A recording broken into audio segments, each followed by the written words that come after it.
যেদিন থেকে বাংলাদেশ ক্রিকেট দলের ড্রেসিং রুমের মধ্যে গ্রুপিং শুরু হয়েছিল, যেদিন থেকে বাংলাদেশ ক্রিকেট প্লেয়াররা রাজনীতির সাথে সম্পৃক্ত হয়েছে, সেদিন থেকেই বাংলাদেশ ক্রিকেটের অধোপতন শুরু হয়েছিল, যেটা এখনো চলমান এবং ভবিষ্যতেও এটা কখনো শেষ হবে কিনা সেটা আমরা আদৌ কেউ জানি না। এই কথাগুলো বলতেছি কারণ বাংলাদেশের বিভিন্ন ইস্যুতে, সিরিয়াস সিরিয়াস ইস্যুতেও আমরা বাংলাদেশ ক্রিকেট প্লেয়ারদের থেকে তেমন কিছু একটা শুনতে পাই না। আপনি জুলাই আন্দোলন বলেন, আপনি হাদি হত্যা বলেন, বা আপনি রিসেন্টলি মুস্তাফিজের ইস্যুটাই বলেন, তাদেরই তো সতীর্থ।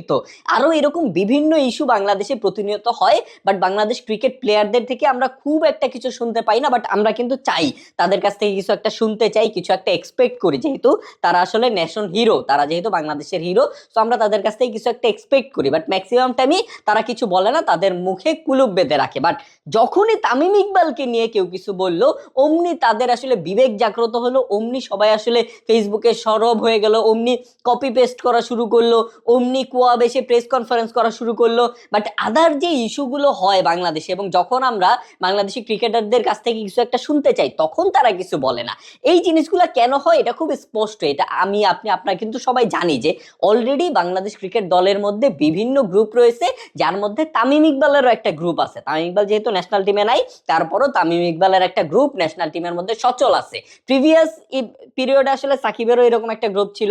সো এই যে গ্রুপিং গুলো যখন বাংলাদেশ ক্রিকেট দলের মধ্যে আসছে না, তখন আসলে বাংলাদেশি ক্রিকেট প্লেয়াররা পারফরমেন্সের দিকে খুব একটা নজর আসলে দেয় না, বা দেওয়ার প্রয়োজনও তারা বোধ করে না। তারা মনে করে যে আমি যে গ্রুপে আছি সেই গ্রুপ লিডারকে বা গ্রুপের সিনিয়র কাউকে আমি একটু তেল মেরা চললেই আমি আসলে দলে জায়গা পাওয়া যাব। এবং এটাই হচ্ছে, আপনি বিভিন্ন প্লেয়ারদের ক্ষেত্রেই আপনি দেখবেন যে তারা এত বাজে পারফর্ম করতেছে, কন্টিনিউয়াসলি বাজে পারফর্ম করতেছে, তারপরও সে দলে টিকে আছে। কেন টিকে আছে আমি আপনি কেউ আসলে জানি না, এবং এটার কোনো উত্তরও নাই। সো বাংলাদেশি ক্রিকেট প্লেয়ারদের কাছে আমার বিনীত অনুরোধ, আপনারা দয়া করে এইসব গ্রুপিং বাদ দিয়ে, রাজনীতি বাদ দিয়ে আপনারা শুধুমাত্র ক্রিকেটটাতে ফোকাস করেন। আপনারা যেহেতু অন্যান্য ইস্যুতে কথা বলেন না, সো কোনো ইস্যুতেই আপনারা কথা বলেন না।